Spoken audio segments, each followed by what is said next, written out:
আসসালামু আলাইকুম রহমতুল্লাহি ওয়া বারাকাতুহু। আমরা আজকে সকালবেলা খুবই ভোরে এসেছি ভাতশালা ইউনিয়নের বটতলা পানের বাজারে। এখানে খুবই ভোরে ফজরের পর থেকেই পানের বাজার বসে এবং খুব সূর্য ওঠার সাথে সাথে খুব সকালেই এই পানের বাজার আবার শেষ হয়ে যায়। আমরা খুব ভালো লাগলো এসে যে এখানকার মানুষরা এত সকালবেলা ঘুম থেকে উঠে, এবং আমরা যারা অনেকেই শহরে বসবাস করি তাদের জন্য এটা একটা বড় ধরনের মেসেজ আমি রাখছি। আমার এখানে এসে একটা মজার ঘটনা, বা আমরা যে বাজারগুলোতে গেলাম গণসংযোগ করলাম, সেখানে গিয়ে একটা মজার ঘটনা জানলাম, এবং একই সাথে মজার এবং একই সাথে দুঃখজনকও বটে। এই জন্য এই বিষয়টি মনে করলাম যে আমাদের সোশ্যাল মিডিয়ায় যারা আছি আমরা দেশবাসী, তরুণ যুবক সমাজ, তাদের জানা দরকার।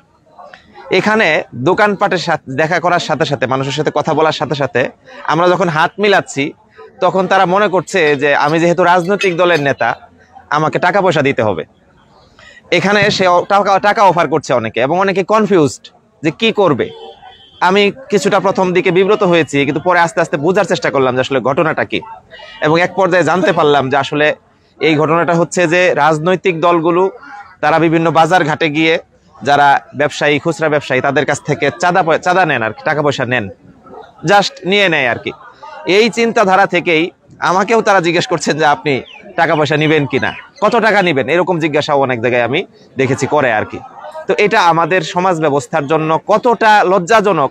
একজন ব্যবসায়ী উনি ফিল করছেন যে টাকা দিয়ে তাকে ব্যবসা করতে হবে, এবং এটা একটা বাধ্যগত বিষয় যে কোনো দল যখন ক্ষমতায় আসবে। এবং আমাকে এরকম জিজ্ঞেস করেছে, আপনি ক্ষমতায় আসলে, আপনি এমপি হলে কি করবেন, এই যে চাঁদাবাজির ক্ষেত্রে আপনি কতটুকু চাঁদা নিবেন, এরকম একটা দৃষ্টিভঙ্গি আমাকে একজন আড়ালে গিয়ে জিজ্ঞেস করেছে।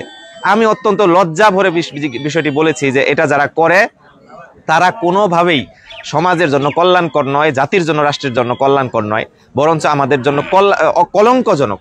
এই জায়গাটাকে আমাদের সমস্ত মানুষ, বা বলা যায় যে সারা দেশবাসীকে আমি বলবো যে এটা আপনারা সবাই খেয়াল করবেন। রাজনৈতিক ছত্র ছায়ায় যারা চাঁদাবাজি করে, যারা বাজারগুলোতে এরকম হাতে হাতে চাঁদা নেয় দোকানপাটে, আমি তাদেরকে ঘৃণা করি ব্যক্তিগতভাবে।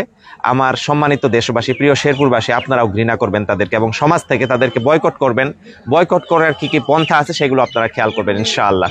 তো আমরা এরই মাধ্যমে আজকে সম্মানিত দর্শক শ্রোতাকে ধন্যবাদ জানাচ্ছি, মোবারকবাদ জানাচ্ছি আমাদের এই ভিডিওর সাথে থাকার জন্য।